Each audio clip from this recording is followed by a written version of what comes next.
It's an extreme pleasure to have Mr. Akonwe Christian here today at the KONI Dialogue Podcast. My excitement is also the fact that we studied the same program in Korea, even if different years. But firstly, I would like to introduce myself. My name is Obo Joseph, and I am the president of SkyCan. This is KONI Dialogue Podcast, a podcast that looks into the experiences that KOICA fellows or scholars had while they studied in Korea. So it's really a one pleasure to have you on the set today, sir. Thank you so much. It's my honor to be here too. So we're going to go right in. Firstly, I would just want you to introduce yourself. Anything you feel we need to know about you, you can actually share.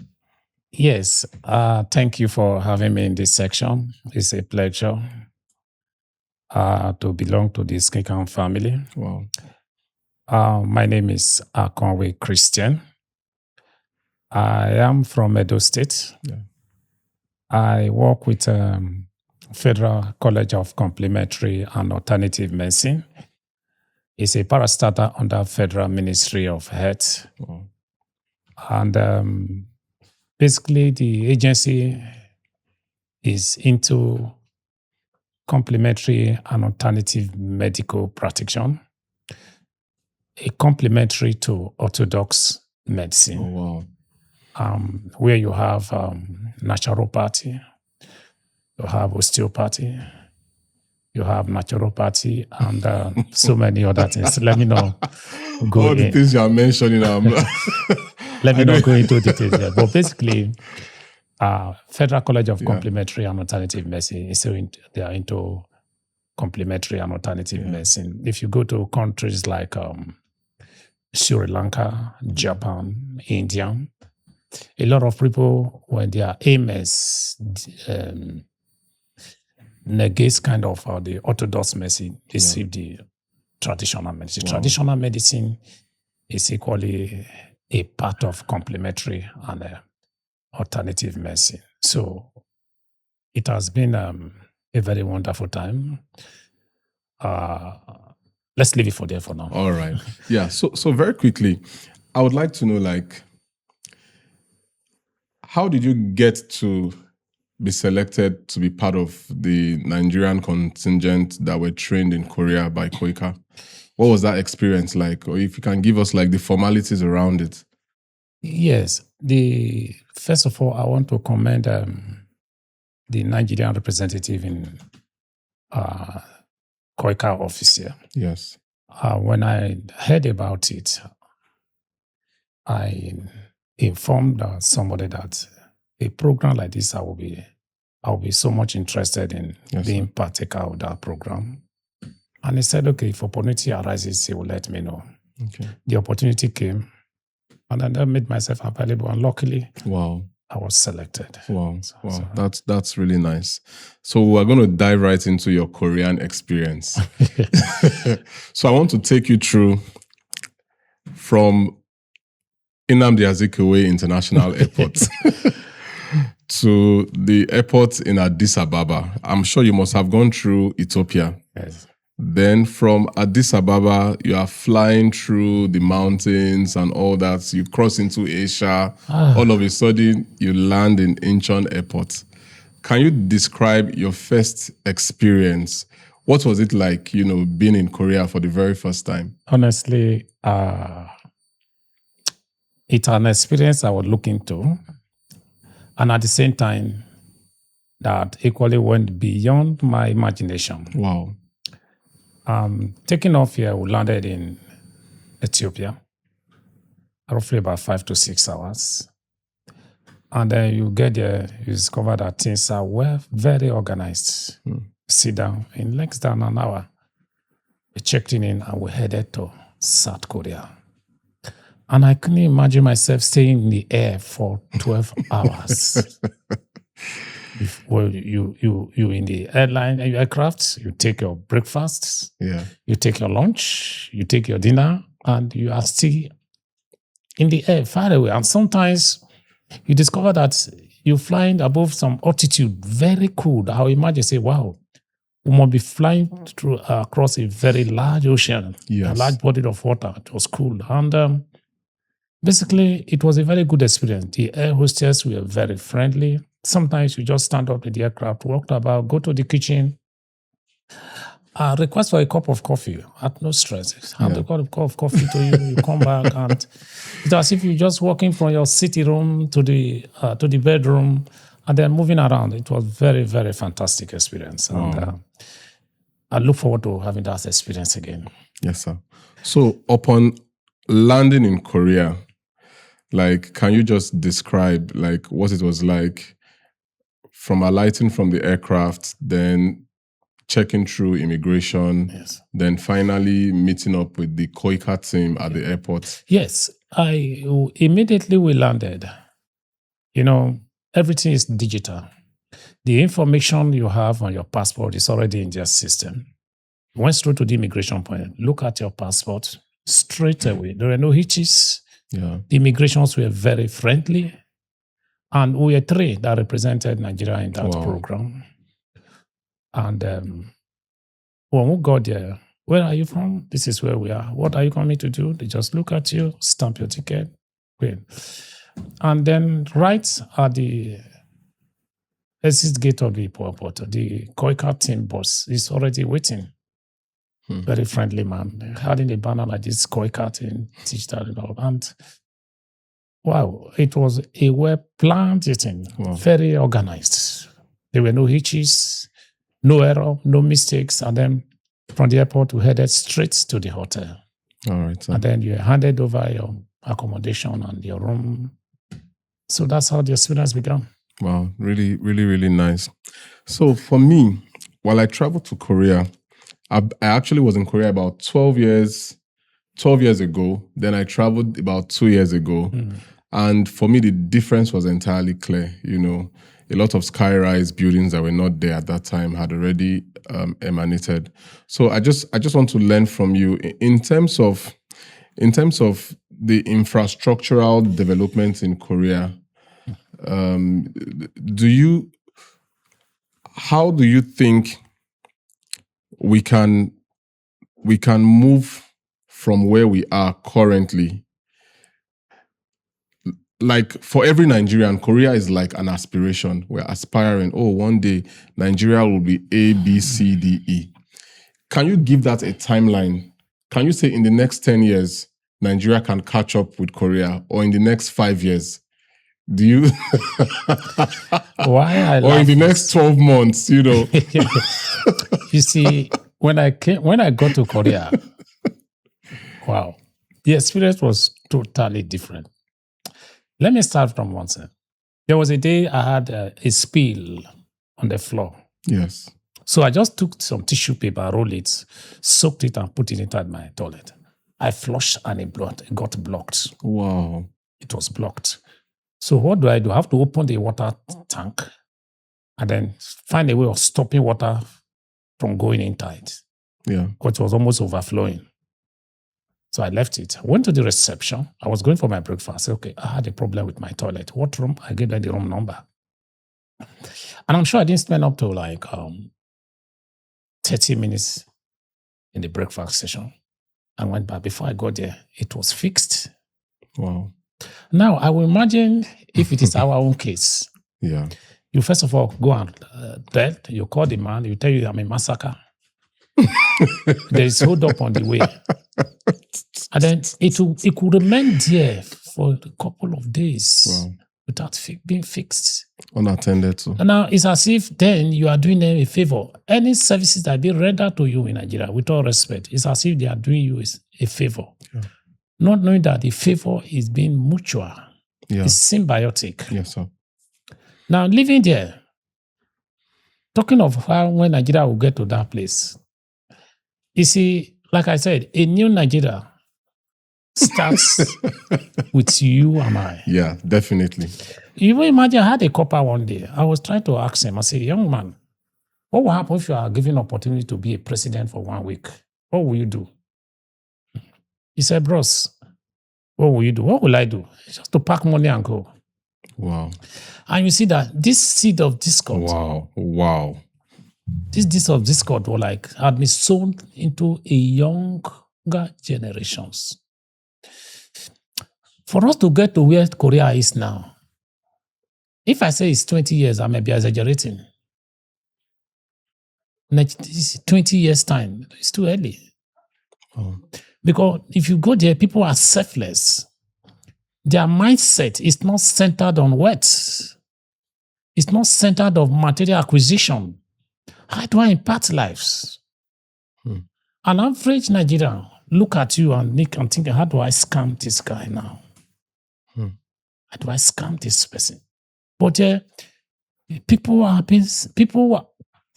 don't want to use the word people behave like human beings. All of us are human beings. Yeah. But they are selfless. They think about their country. Yes. There are rules, there are structures. And people key into the structures. I give you 2 experiences. You go to a traffic light and the light says stop. Even when there is no car coming, you have to stop because it's saying red. You stop. But all of the time, the pedestrian light shows green, you start crossing. All of us will stop. Even when there's no vehicle crossing, you have to stop until the light passes you. There's one experience I stood. One evening, I called my colleagues, let's take a walk. Walk outside the Koika office there, the hotel there. And we saw a long queue, 2 lanes. The first lane was very long queue. And the other one, just one vehicle going. And we discovered that that long queue is good. They are going to divert to the right. Now, except you are going straight. Otherwise, you are not going to be on that lane that have very few traffic. Yes. But if it's in our own country, wow, you jump the queue, go follow that one. Once you get to where that place, you begin to blow horn. Okay, not jam you. So these are the experiences there. Yeah. It's quite different. And funny thing, when we get there, we play to the rules. But when we come back here, we have a rule here, we play to our own rules. I tell you something. I was in Europe for like 4 years, 5 years. When I came back to Nigeria, for a good 3 months, I can't drive. I was afraid to drive. Oh. Because here, there are no rules of driving. If I'm driving and I traffic gate, there's an indicator that I'm going to the right. Obviously, if it is in the advanced world, the person behind you will slow down, knowing that this person is trying to navigate. Yeah. But here, when you navigate, when you traffic gate, put on indicator that I want to turn, the next person behind you will put on horn. Don't enter. Don't enter. Kind of. So these are the experiences. I will be going, somebody will play horn. Boom! I almost swab up. For 3 good months, I couldn't drive. My friends were driving me. Wow. But at the time, after 3 months, you had to become in Nigeria. And now I was properly baptized and initiated into the Nigerian system. And we all in it together. So if you are coming, I will come. Oh boy, if you eat me, I eat you. Those kind of things. So it is like that. So I really don't know where we are going to get it right.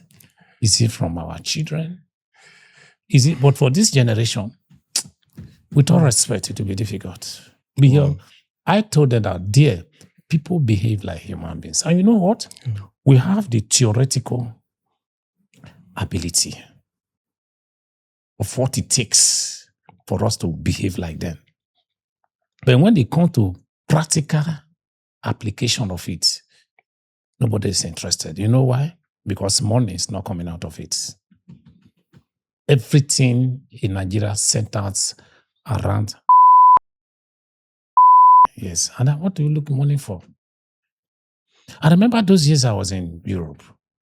You see, an average man will have like 2 cars. You can't pay for insurance. 2 cars. No 3 cars. But here you have somebody having 7 cars, 10, 12 cars. Well, you ask them, what are you doing with them? What are you doing with 12 cars? But then we are praying. Nigeria is God's country. Yeah. And we are praying that one day somebody will say, I want to do it. You start with yourself. Disarm yourself of all material sentiments.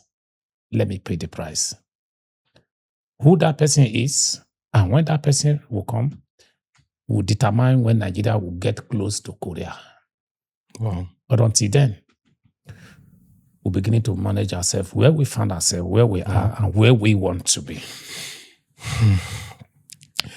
Why this is really particularly very painful for me, especially, is the fact that, just like you said, like when we get to these countries, like we align. Yeah, we align.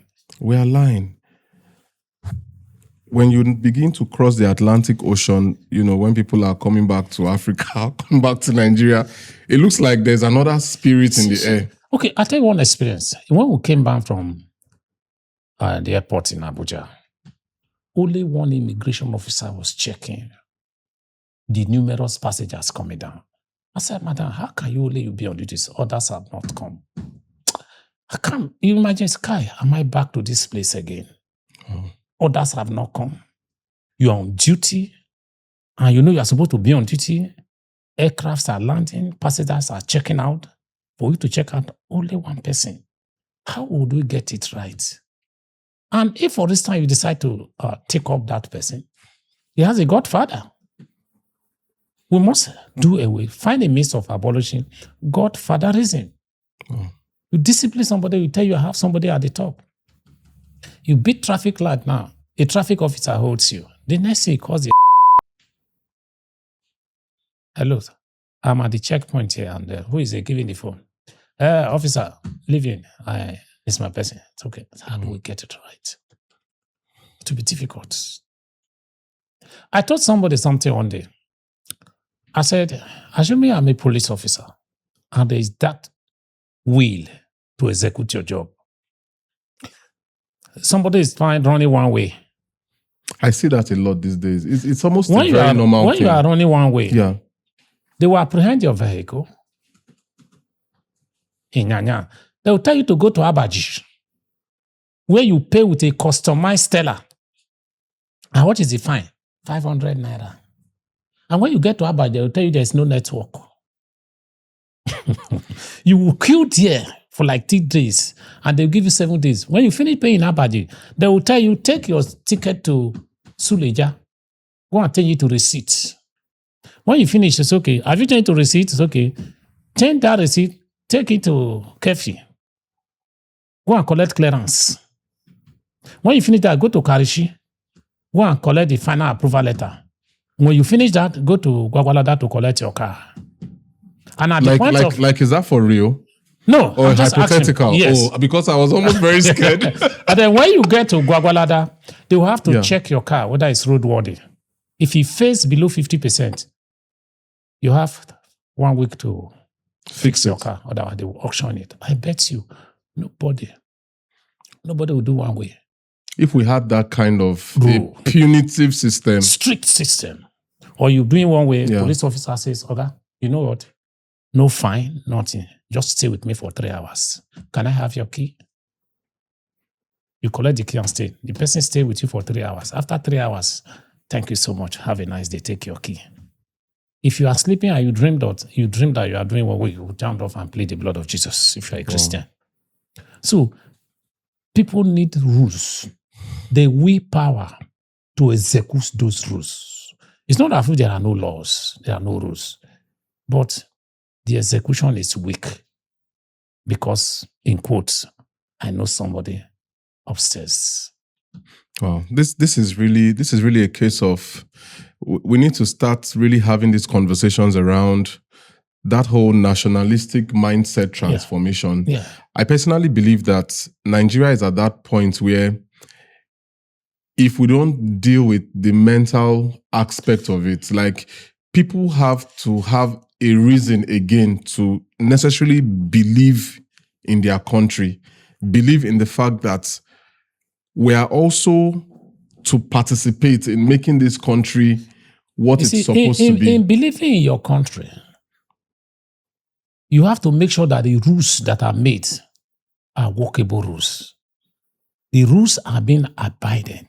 People abide by the rules and regulations. What is the essence of making rules when it cannot be implemented? When there are rules, Rules are on ground. It's not as if there are no rules. Yeah. But you have the willpower to implement it. You are the traffic officer, like a sergeant. You flag down a young lady. He comes out of the car and says, "Do you know who I am?" If you're not careful, he slaps you. And then before you know, he's connected to one big shot with big politician there. One thing leads to the other. If you're not careful, they will dismiss you from their work. So next time you see those things, what do? You shift. Pass, I beg, I need my job. Until people begin to realize that we need to put these rules to work. We'll still be walking around one place. How dare you beat traffic light in South Korea? In fact, that means the person has you have a problem. Mental problem. You have a problem. You beat traffic. Where are you hurrying to? Kai. I won't even say I'm perfect. And I don't know whether this is the right place to say this. Many years ago, I think I recently just got married at the time, and my wife went to like a studio because she produces songs and all of that. So I went to go and pick her. But I had waited, they were not done with the production. So I said, okay, let me even drive around. And it was very late at night, somewhere in Gariki. And I stopped at a traffic light. And because me too, sometimes I still behave like all this European mindset. Yeah. I stopped. There was no reason for me to stop at the traffic light. So I stopped at traffic light. But I don't know, something was, I just look at your side mirrors. I saw two young men jogging towards my car. And then my car didn't have central lock. So I now physically use my hand. I pressed the back door. I pressed the door down. I locked the other side. As I was locking the other side of the glass, somebody was trying to jack it open. That was what saved me, that I was even able to. I was like, why did I not even? But it was still showing me red light. Yes. So that adrenaline, that fear, take off. I zoomed off. As I zoomed off, I turned to the other lane. The young men were laughing. So it was just God. It was just God that saved me that day. So some of these things, like when you're in a safe country, you're in a country that is safe. Like Korea, for example, you don't see guns. All through my stay in Korea, like sometimes you would not even see officers. You won't see policemen in uniform on the road. You won't see all of those things. But be very sure that the monitoring system is tight. The CCTVs everywhere. People are there monitoring stuff. Artificial intelligence is also deployed to make sure that a lot of things are happening as at when due. And it's hard to really say some things, but I feel that there's a whole lot that we can learn from each other in terms of countries. Nigeria can learn from Korea. Korea may also have one or two things they may say, oh, I think Nigeria may be doing this well enough for us to learn from them. That may exist in a lot of ways that we may not know. But I want to ask you a direct question before you close out on these thoughts. Okay. Are there things, I know that you may have a lot of lists, but just give me like 3 things Nigeria can pick up from Korea based on your experience that would really transform this nation? The first thing is mindset. People should not be materially minded. People acquire what they don't need. 2, discipline. Wow. When you make discipline, first of all, use yourself as an example. I was in the car one day, and out of curiosity, everybody was just passing the red light, and I passed. My son said, "Daddy, but that traffic light is red. Why did you pass?" I told him, well, I thought they would change to green before I got there. How will I tell my son beating traffic lights? So since that day, wow, anytime he's with me in the car, I dare not beat traffic light. How do you explain to your son that, Daddy, okay? Your son asks you, Daddy, why did you, that red light says you should stop. Why did you move? How are you going to tell him? And another thing is, people should learn to be sincere with themselves. When they say it's A, it is A. One of the people that took us through the training, who have interactive section, it was like, Korea's budget, is it $5 billion, or be $50 billion, or be $500 billion? Which amount for this KOICA program? Every year. Large amount of money. They budget for it. That money is executed, made to achieve the purpose it's meant for. But in Nigeria, it's not possible. When you budget that kind of amount, you won't know where you will have wings and fly. Money have wings to fly away in Nigeria. So basically, Nigerians should learn to be disciplined. 2, they should not depend on theories and practicals. Practicals. 3, Nigeria should be innovative. Wow, I love that you mentioned that. Yeah, Nigeria should be innovative. You get there, petrol cars are gradually phasing off. Petrol cars are coming from that. Most of them, very few hybrid cars. Yeah. And 3, I can go on and on. The Korean government care for their masses. Invest in the masses. Any shopping center you see, you just have a big free Wi-Fi. Oh my! Even on the highway. On the highway, I really enjoy that one personally. Even on the highway, I enjoy that one. You are there waiting for taxi to pick you in a busy highway. There's Wi-Fi. I'd be surprised that as big as our secretariat, the federal secretariat is, no Wi-Fi. Even the ones that are working in some offices, they'll say it's no network. So it's a long way. Wow. It's still a long way. But we hope one of these days we'll have somebody that has the willpower to say, it's not as if they can't do it. You can do it. Having to do it depends on one, who you are, and who do you surround yourself with. Yeah. Who you surround yourself with determines the kind of policies that you make and how implementable those policies are. If you surround yourself with saboteurs, it will sabotage your efforts. Yeah. So that's it. Yeah. So we've done a lot of soul searching already. Like for me, I'm hearing from you, and I'm already feeling like I'm the change that this country, that Nigeria needs. And in my own little corner, I try to just do the basic things, but in a country of 200 million plus people, and maybe you have 10,000 people, or maybe 200,000 people, or let's even say 1 million people doing the right things.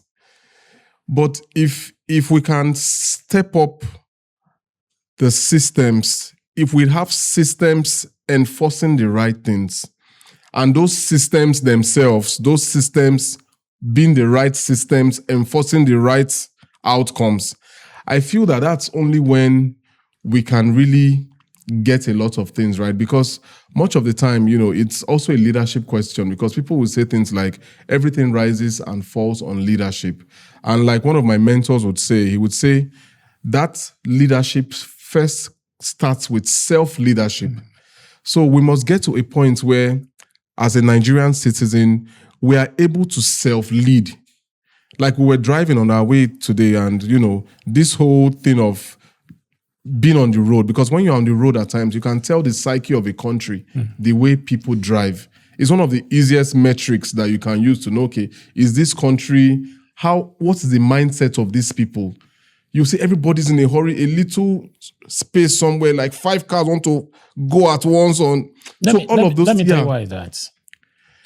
80% of people on the road are under frustration. People are so frustrated. Now, people are hurrying. Imagine a man now, your take home. I have many people. Your take home can hardly take you up to the 5th or 10th of the month, and you have a car. Before I go to the office, let me shuttle 2 trips. Yeah. Let me just come back 2 times like this. You pick up, you say, if Oga call me, tell Oga, say, I come out, go buy Oga.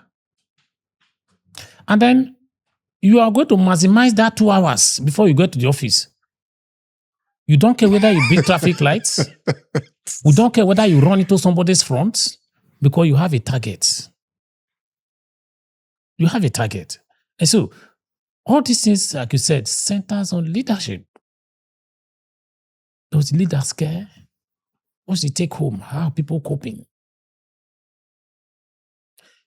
There's one thing now they call Abuja yam. My friend, Abuja what? Abuja yam. Abuja yam. You call it sweet potato. Is it like yam or? Sweet potato. That's what people call Abuja yam now. Oh, wow.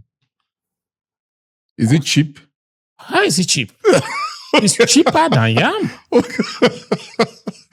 It's cheaper than yam. Wow. And so, that is what a lot of people fall into. How many people can afford yam? What's the price of a bag of rice? How many people can afford it? How much can you save to buy a bag of rice? School fees is there. Rent is increasing. Your monthly income expenses increasing. Salary is not increasing. And then you still want to do executive. I stand on the road sometimes I watch. 90% of private cars carry passenger when they are going to work. Not just carrying passenger, 2 at the front. 2 at the front. 2 at the front. Let's assume you are buying like 1,000 naira from your distance to secretariat, or 1,000 naira. 4 at the back, 2 at the front. That is 6,000. At least you are making your fuel money back. At least you can make your fuel money back. So you got 6,000, you turn, enter traffic again. Maybe another 6,000, 12,000 you park. Say by 10, 11, you are in the fast. So under that condition, everybody is rushing. You see, when I say average lifespan in Nigeria, if it's even 40, Nigerian men try. 40 years as an average life. A lot is going on. And you got to devise a means of handling your stress. You devise a means of... I tell people who come to me, I'm a mentor in that area. Stress management. Yes. Wow. I coach people.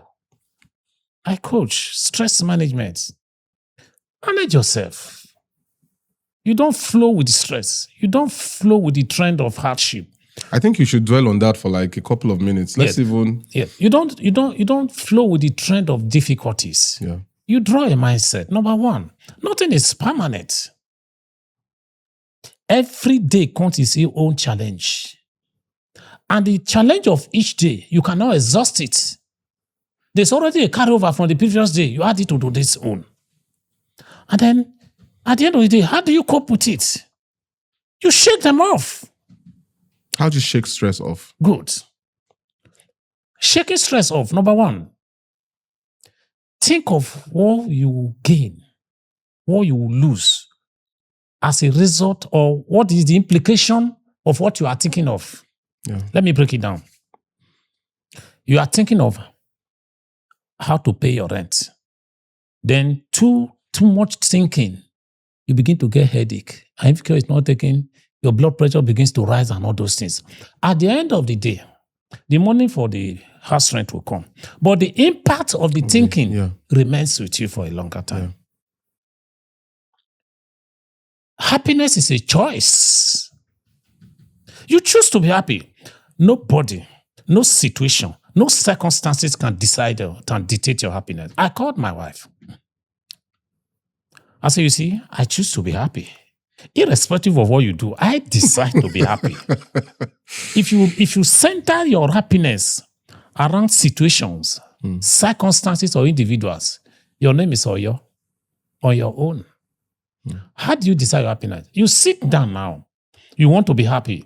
You meditate. Flash your mind back about the beautiful things you have enjoyed. Precisely, let's say in Korea, one time I was in garden like this. You meditate. You begin to you fly your moods. Put on the music you like. You see, it's like when these people that in Air Kanka, they say soul travel. Yeah. Your soul takes you to a dimension. And because before you know it, your heart begins to enlarge. You see freshness coming on. Yeah. Then what is the alternative? You sit down. Oh, man. How do I cope with this now? Money is not enough. Health rent is due. My son's school fees. Kai, am I supposed to be here? This man has built his house. The other one just bought a car. Oh, God. Why am I created like this? You see, by that time, you are beginning to magnify it. Yeah. Anger is beginning to build. Frustration is beginning to build. And then at that instant, your child draws a bottle of water and a glass breaks on the ground. You can even slap. I see. Oh Now, my goodness. At that point, you can't control it. You lie down on your bed, you begin to think, God, when am I living here?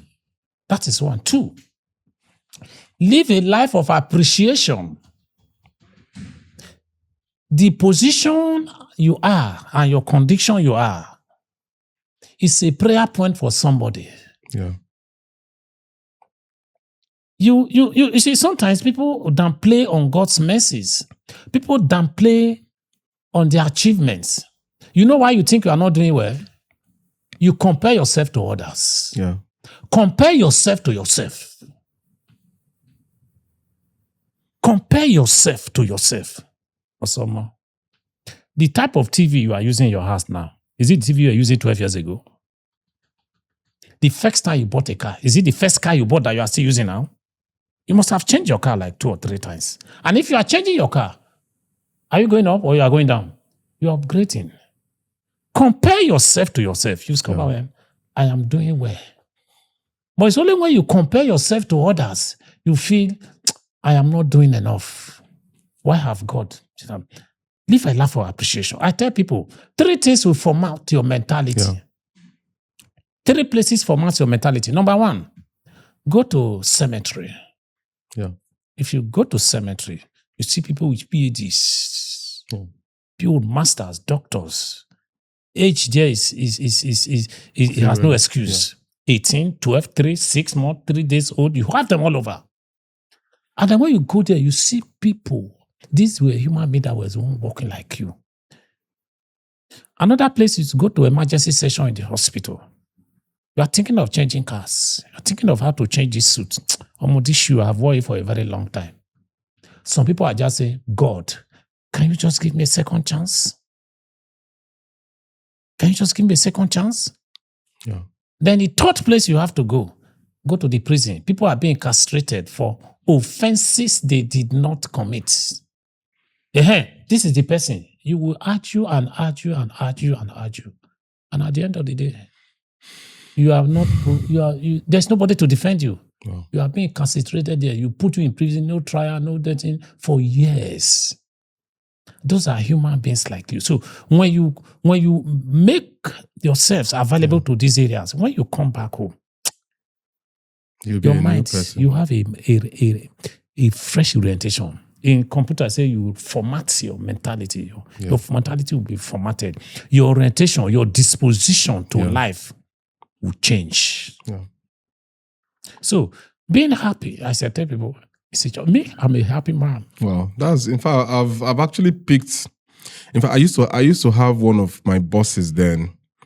He was in the House of Representatives, Honorable Samuel Ibo, and he used to tell me that whenever he needs the best perspective, sometimes he would just go to the graveyard. Yes. He said, when you are there, like, you can think straight. You think straight. And that you think straight, you are able to have the perfect perspectives on an appreciation issues. of what. Yes. So I think that for a lot of very great people too, they do all of these things that you've mentioned just for people to also maintain their own sanity. And I think that this is actually a very useful point that you've made in this session. But I want us to just quickly, while we tidy things up and we begin to round up, I want us to discuss about the training program in digital records. I attended that training as well, and I could see that the Koreans have devised a system that is properly funded, that preservation of history. Yes. Like, nothing is lost. Nothing. Like, for example, maybe you might go to maybe the National Museum in some African countries and all that. You don't really see anything there. Or maybe you go to maybe National Archives. You don't really see anything there. What you see there are paperworks. And most of those papers are already fading. You go to Korea, a piece of paper, let them just have, even if it started fading, they have a machine, in fact, that can transform that thing and then store it into the system. Did you enter the cold room? I wouldn't follow them there because I know I don't like temperature. I think it's -5. I mean, it's minus. Yeah, it was really people nice. I stood at the door. I said, I'm not going to enter. It's so cold, freezing. And his documents. Power does not cease about there. 2-story building, 2-story down. Power doesn't cease. You see, the digital record itself have kind of helped me professionally. You discover that there are documents, there are informations that are just merely on the paper. When you pour water on that paper, it's gone. But when you see these materials, they have a way of projecting them, store them in the system. And once in the system, that's all. And I ask a question: what if these systems are being attacked by virus? He says it's not possible. It has been protected that nothing can touch the system. Oh. And if you're thinking of something like a natural disaster like fire outbreak, it's not possible. It's not possible. You go to an office like this, you see people. You don't even know that people are entering the office. You see a big hall. Everywhere, more than 20 people will be walking. No talking. Nobody is talking. Quiet. They are walking. Sir, those people has gone far. Wow. The distance between we and them is like somebody in Lagos and we are trekking. Want to trek and meet them in Lagos. In 2005, I was in Dublin and I saw a building. 2004, 2005. As I said, this building, bricks, it's about 200 years old.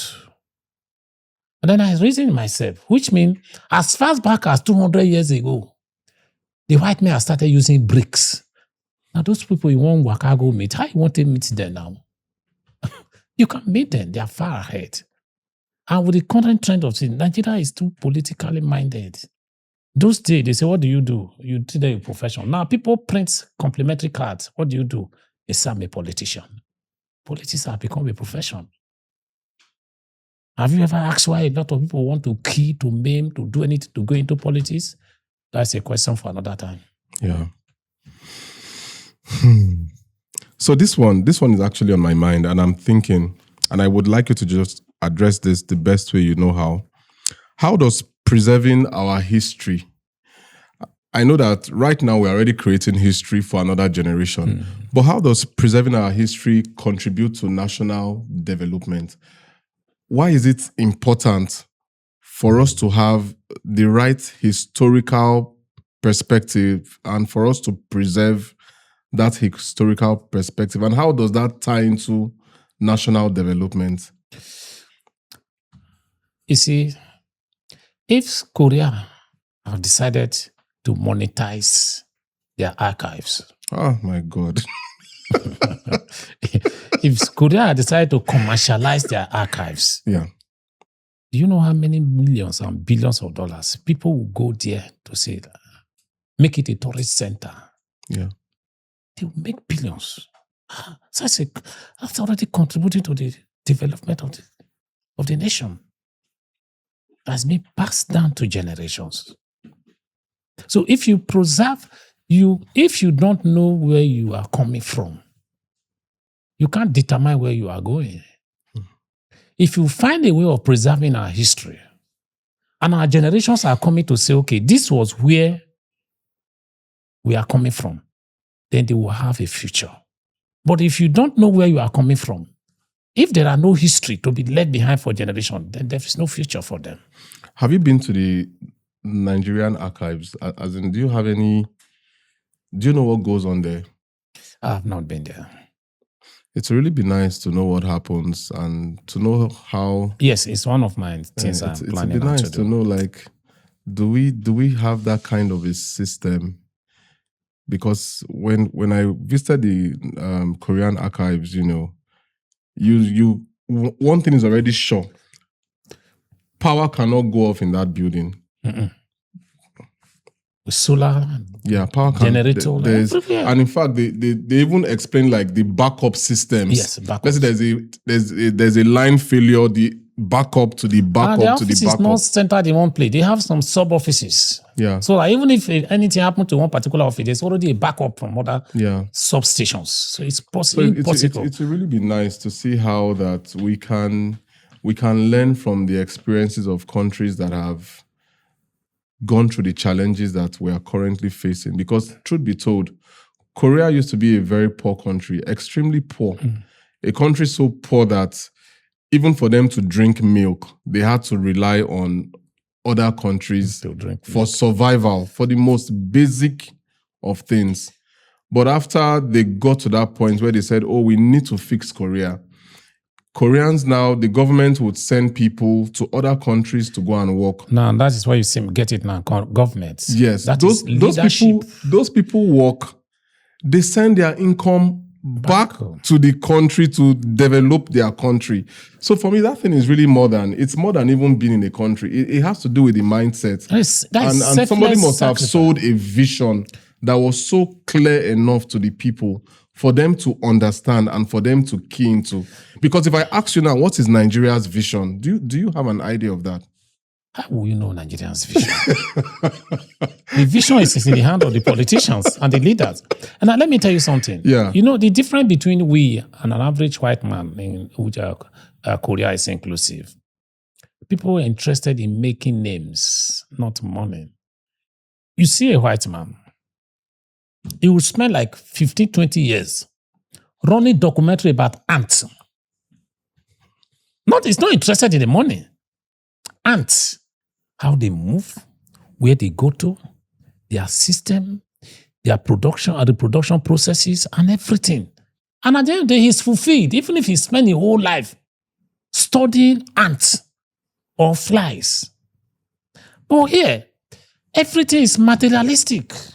Everything is money. How? When everything you think about is, how do I make money? Sometimes I ask people, now when you have this money, what next? What next? You have a house in Dubai. You have in Lagos, yes. You have in America, yes. After all this, where are you going? The day I saw where a billionaire was buried, he put it in the grave and poured sand on it. Sand, as if you are buying a rat. Even if the ceremony becomes big after, but they put something on the ground and pour sand on top. You know, when people, that is why you see very wicked and rich people, at the point of death, they say, hey, if I have known, I wish I knew better. Because everything they said is what? Vanity. You acquire the whole world, no impact, money that is meant for development, hospital, roads, and everything. You go and hide it to do what? So, back to what you call in the round hotels. Our mentality is different from their mentality. People are concerned on how to make impact in the lives of others. Yeah. But here we are concerned on how to make money and more money, more money. Even if when you make money, you want to make more money. To do what? Yeah. So let's go to Korean food. Oh. I think I see how much of the beautiful pictures on my phone. And let's be real, just be sincere. Did you really enjoy Korean food? And how many different... But what let me even first tell you, at our National Archives, sincerely, all the times we'll go for lunch to go and eat, you will see like, for one person, you can see like maybe 8 different meals around you. And you are wondering, okay, where do I really start from? How much food can I possibly eat?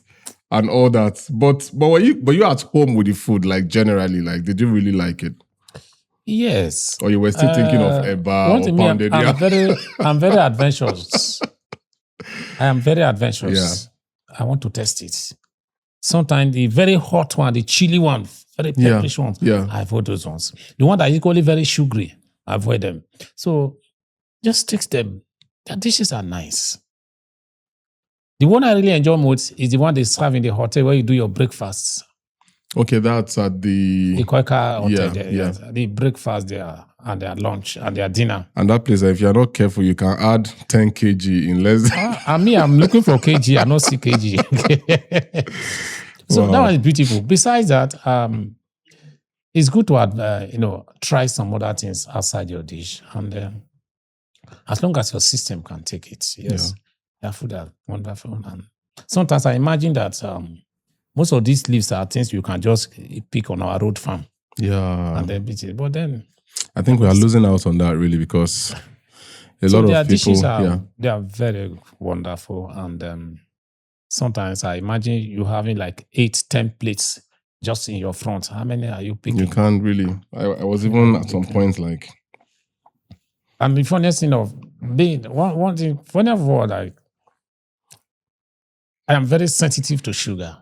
Something sugary. But in all my stay in Korea, even when I was eating the sugary food, I was enjoying it. Yeah. They know that this is a foreign man here, so don't touch it. Yeah. So that was it.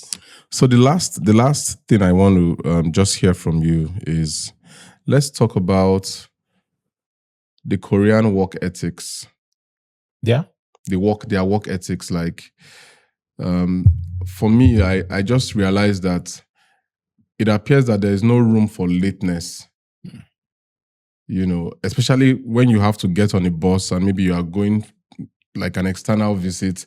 They tell you, okay, this thing is 8 o'clock.